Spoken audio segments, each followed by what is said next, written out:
At one point in galactic history, there were just as many Sith as there were Jedi. This era was long before the Empire, and it was long before the Clone Wars, forever adding on to this long ongoing battle between a Jedi and a Sith throughout the entire galaxy. But as you guys know, the Sith slowly died out over time.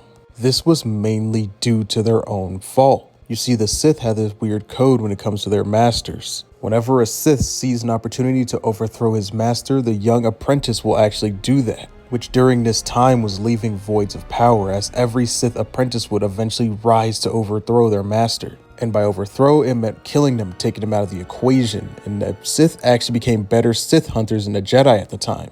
So what happened was, years down the line, when Darth Revan was constantly switching between light and dark side of the Force, he actually instituted a new rule. He left in a Sith holocron that would be later found by Darth Bane that any master that trains more than one apprentice is a fool, and any Sith that continued doing this would only lead to their own destruction, and to the destruction of the Sith as a whole. So what Darth Bane did was destroy the rest of the Sith Empire and then put himself into exile.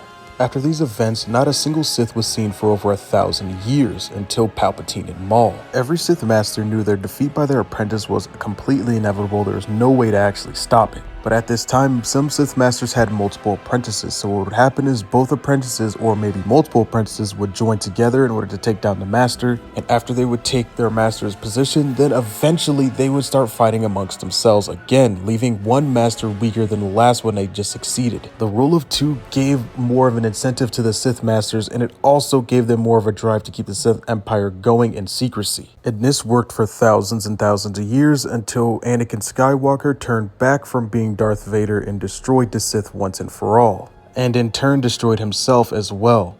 Well, that's all the way until we got to the sequels and we got Rey and all that stuff, but whatever. We're not here to talk about the sequels. We're here to talk about the real Star Wars. But anyway, that's all I got for this video. Let me know your guys' thoughts and opinions in the comment section down below. Do you guys personally like the rule of two? May the Force be with you, and as always, have a great rest of your day.